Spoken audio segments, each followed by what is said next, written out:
Dragon Emperor yang menakutkan dunia dengan sengaja menyembunyikan identitasnya, menyamar sebagai seorang penjaga kecil untuk melindungi tunangan dari CEO. Namun tanpa disangka, tunangannya, pria berkedoknya pergi. Kaisar Naga menyamar sebagai Laozi. Pemuda itu mengikutinya tanpa suara. Dragon Emperor langsung membawa CEO wanita ke hotel. Kemudian dia mengirim bawahannya keluar.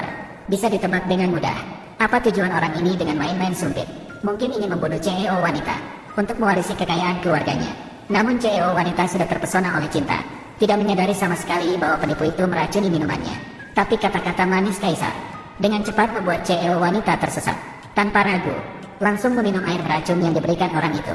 Saat Dragon Emperor palsu merasa rencananya berhasil, pemuda datang tepat waktu ke sini. Berani besar, berani menyamar sebagai Raja Naga, berani menyamar, berani melampaui, berani menyamar sebagai naga, berani melanggar aturan. Kamu datang ke sini untuk apa? CEO wanita meminta pemuda untuk tidak berbicara sembarangan. Karena sebenarnya dia tidak suka pria yang diatur oleh ayahnya untuknya. Pria yang ingin dia nikahi hanya bisa menjadi pangeran naga yang tampan dan gagah. Padahal dia hanya sepotong kayu yang tak bisa diukir.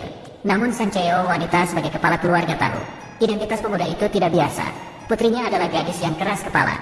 Oleh karena itu, dia harus membiarkan pemuda bekerja sebagai penjaga keamanan di perusahaan untuk memberi mereka lebih banyak kesempatan untuk berinteraksi. Setelah mereka akrab, baru membicarakan pernikahan. Namun putrinya marah saat melihat pemuda bodoh ini. Merasa dia seperti katak ingin makan daging angsa. Saya bingung dengan palsu yang ditipu oleh penipu. Hanya dengan beberapa kata, dia sampai di hotel. Saya tidak tahu bagaimana dia mengelola aset miliaran. Saya tidak tahu bagaimana dia mengelola aset miliaran. Saya khawatir untuknya. Pemuda datang tepat waktu untuk menyelamatkannya. Ternyata dia hanya seorang penjaga keamanan. Apa kau berani mengejar misi hanya dengan kemampuanmu? Apa yang ingin kau katakan? Dia seperti katak bermata bintik. Dengarkan baik-baik. Saat ini saya adalah pacar Nyonya Ye. Jika kau berani memikirkan sesuatu tentangnya lagi, aku akan membuatmu hancur berkeping-keping. Apa kau pikir kau bisa? Apakah kau meragukan kekuatan Dragon Emperor saya? Ya, Dragon Emperor adalah pahlawan yang luar biasa. Dia bisa menghancurkanmu, seperti menghancurkan semut. Jangan terlalu sombong. Saya menyarankan agar kau tidak terlalu polos. Dia sebenarnya bukan Dragon Emperor. Kau masih di sana. Kau berbohong dengan mata terbuka. Apakah kau tidak mengenal sesuatu yang tak tertandingi di dunia ini? Apakah itu topeng Dragon Emperor? Dia jelas iri. Baiklah, jika kamu mengaku sebagai Dragon Emperor, maka kalahkan aku. Serang aku. Dapat menyelesaikannya dalam hitungan menit.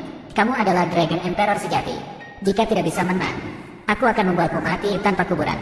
Dia bahkan tidak menghormati Anda, Tuan Dragon Emperor. Tuan, cepat bertindak. Hukum kodok ini. Dia bahkan bertanya padamu, Tuan Kaisar Naga. Dia sama sekali tidak menghiraukan. Sungguh tidak tahu malu.